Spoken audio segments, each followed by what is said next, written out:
You can make a difference. By becoming a supporter of our channel, you not only help us thrive, but also become an active part of our community. The link to join us is in the description.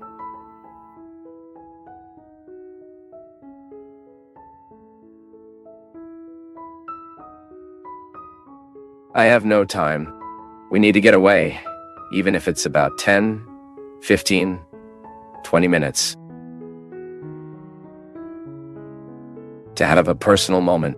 Reflection helps us a lot. The prayer, funny, right? What do Indians, the Orientals, the yoga? What is yoga? For Orientals, it is the time to return the balance of energy. Prayer in the Christian life is the same. You cannot make your prayer a moment of tiredness to increase tiredness. Although sometimes we go to Mass, we get tired, but it shouldn't be that way.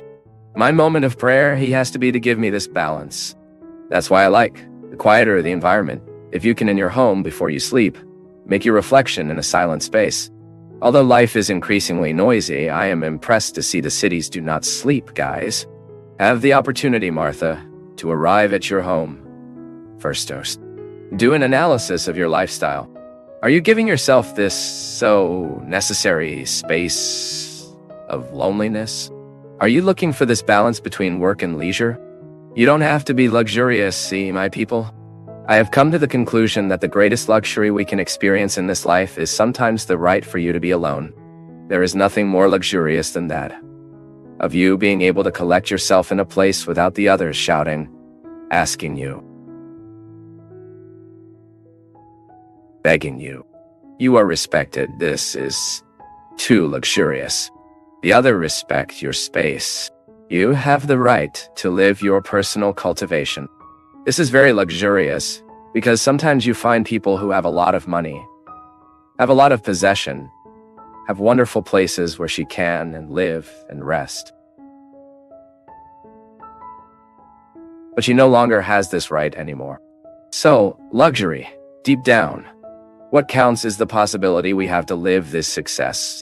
I, for example, in my lifestyle, which I have analyzed, always like to talk from me.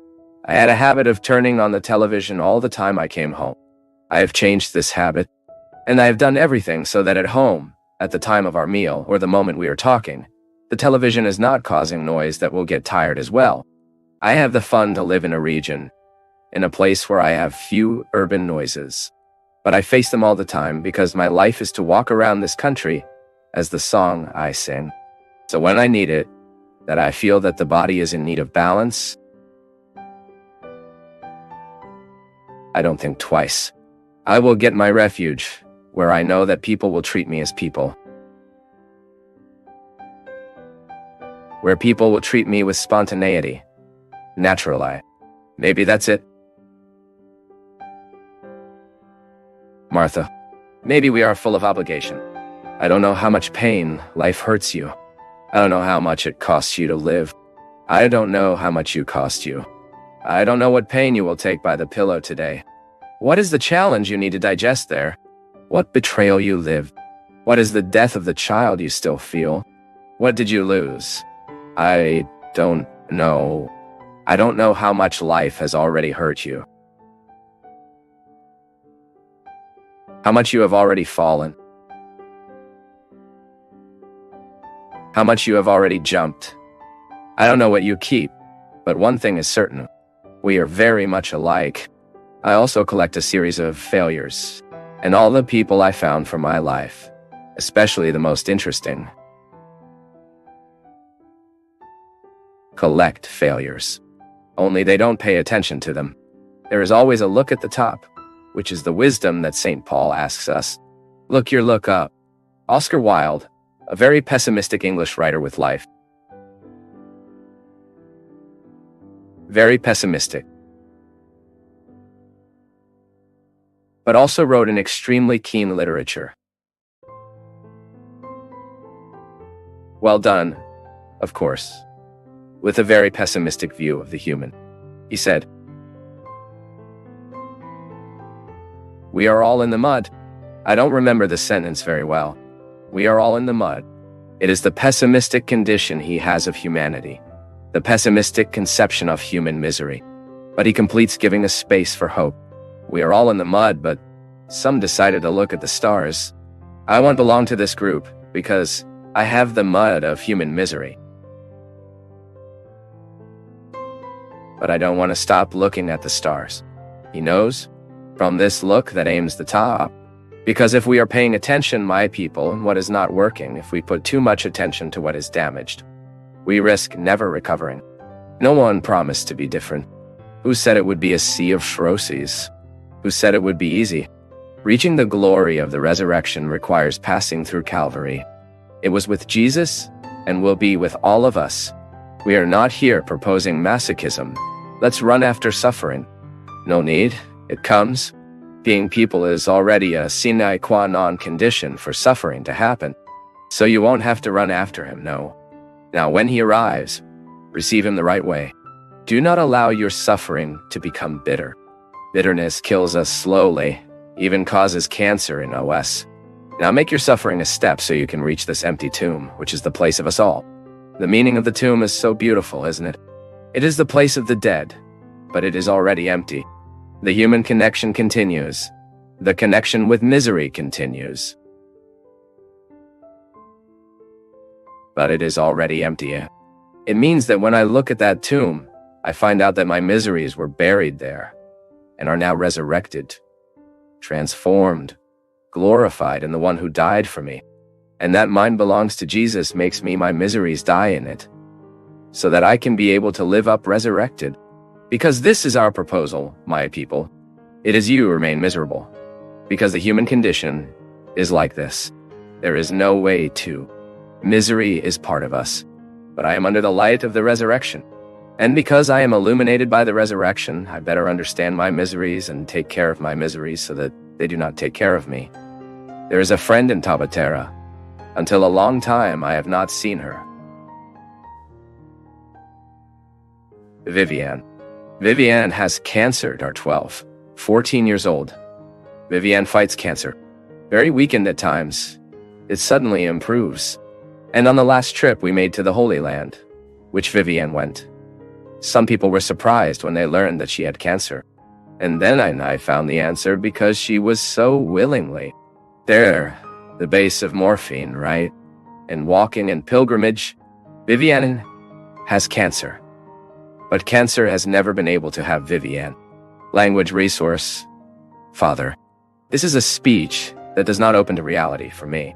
Because I also find people who have a problem, but the problem doesn't have that person. So, because the problem does not have it, because it has not been possessed by the problem, it has more conditions of deal with the problem. Unlike that person who has no problem, but it is the problem they have. The problem was taking so much account of that person who was dominated so much that he lost his belonging. It is that person who is already too discouraged, who only talks about the problems he has, who has already lost hope. Do you know, my people? Our struggle is daily, but yesterday what I reflected was just that. When I celebrated, I made a point of celebrating the Mass at 11:15 when I was born, 11:15 a.m. I was born near lunch, ready for lunch now. That's why I'm a good practical. I was born at lunchtime. I was born hungry. And yesterday's gospel caught my attention. Because I don't know if you participated in yesterday's liturgy. It's that gospel in which Judas eats bread, wet in wine, eat, and then he cheats on Jesus. And I made a very simple reflection. She is not even exercised, because I have never heard of a thing about it. During the banquet, while everyone was hungry, Judas was still faithful. By the time he killed his hunger, which he was satiated, he encouraged himself to betray. But do you know what I asked God yesterday? That I was someone who was always hungry, that I never felt satiated, because if I feel satiated, I risk betraying the most sacred. I want to continue hungry. Neither the knife nor cheese I want is hungry. I want to continue with my desired soul. I want to remain thirsty for life. I don't want to feel satisfied because I have, of course, temporary satisfaction. I want to be in that feeling that I've already achieved everything from me I could achieve. I always want to feed this hunger. The satiety, it risks putting us willing, right? To each other. It's just like a lunch. When you gather, before lunch, everyone talks and everyone talks. As people eat, they feed, they get heavy, right? Then you are unable to give a message if you need because the food weighed. So hunger has an interesting meaning. She gives us a willingness to go after the food. This is what I want. Making my life a constant experience of hunger. Wishing to live and never feeling that the satisfaction found is the end point of my demands and my search. Feeding hunger may seem contradictory. Feed our desire for life. And when we have this desire to live, to be able to go through the daily Calvaries so that our resurrection happens. Well, Father Fabio, I have a hard time taking a balanced stance. My affections are increasingly disordered, and this has affected my work and family relationships. This is a feature of our day, Father, because I see a lot of people living in the same way. A friend suggested that UIT would be bipolar, but I don't believe it. I don't feel bipolar. What I feel is really a lack of balance in my affections. Marta, the balance is always the hardest way, right? Even philosophically speaking, I remember when I went to college of philosophy, we had a very wise teacher, that he said that every time we are facing extreme postures, it is always good for us to have the opportunity to see the opposite of that extreme. So we can position ourselves in the middle and try to feel what it is like to live among the extremes, trying to find this balance. Then he said that when we are willing to do this, a wisdom takes over us. First, because you have to find out how both sides work, right? What the extremes think. And at the same time, you make the synthesis to live that. Effectively, the struggle is the same, not only from an intellectual point of view that we need to seek balance. For example, love a child. Loving a child is an equilibrium exercise because you can't allow it all the time. But you can't deny it all the time either. The balanced manifestation of love is that it will make the child know that you are an authority you love, and because it loves limits. Many parents make mistakes the moment they allow too much, because they are afraid to deny, and their son find in denial a way of interpreting a unloving. Now, balance in human relations. Many times people can be loving too much, taking care of it too much, more than it should, thinking that this is the point of balance. What makes us live this imbalance? There are many reasons these days, and one factor that has been very decisive is stress, born of its own requirement. We are very required, and this requirement sometimes is unconscious. We set it for ourselves and we receive it from others.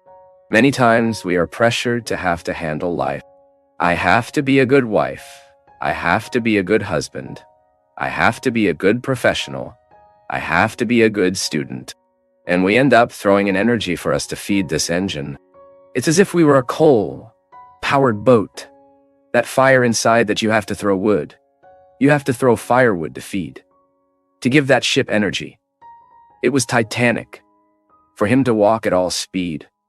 Which was fateful in that case. Workers made a lot of effort for that ship. To reach that speed, we do sometimes the same thing, we spend a lot of energy. And suddenly the body itself cannot stand, so we often have as the cause of the explosion, right? That often 10% in traffic closed the signal and has not passed or was slow. The person gets annoyed so much that he is able to, if he has a gun, kill. These imbalances, as you said, are born of lifestyles. We need to be careful that we don't get into a pace of life that is dishonest to us. So when I can be alone, my loneliness is sacred. You are being selfish. No. I am giving the food that my soul needs so that then, when I leave, that I go to the field. That I go to my work, because I also want to get my hand in the face of many people. You don't have, Renato. From time to time, you don't want to pierce the other guy's tire. Shoot the person. Get a stick and hit everyone, right? Everyone feels that. It's no shame for us to admit it.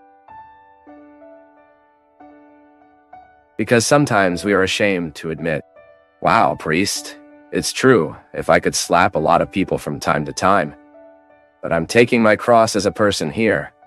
But I don't have the right to do that. I don't have the right to treat me badly who approaches me. And if I treat it is because I am in my ambulance already. It is because I gave beyond what I should. It is because I did not do the rebalancing. I did not give to my heart, my body the necessary rest. Do you sometimes leave 6 in the morning of your room at the hotel? Do you find the priest? Can I take a picture with you? At 6 o'clock in the morning, a great time to take a picture. Then you didn't sleep well, the first reaction, my daughter leaves it for another time. We are not even in a position with this face of, no, it's time. If I leave the room, it's because two need to be willing to the people who will express the affection they have for me. I'm not. I can't treat it.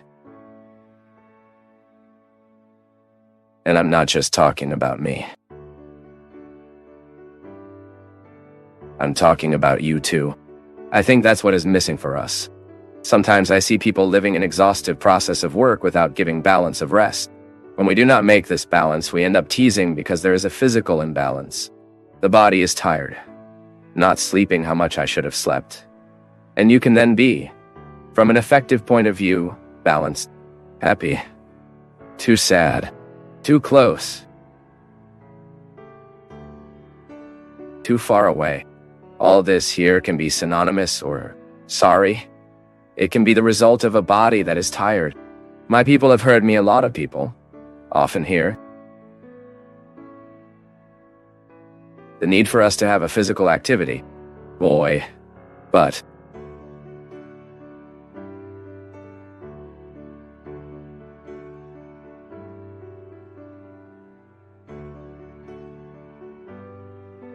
from all of us at Path of Faith, thank you for being part of today's discussion. We value your input, so please share your thoughts in the comments. Show your support with a like, spread the message by sharing, and subscribe to stay connected with us on our journey of faith.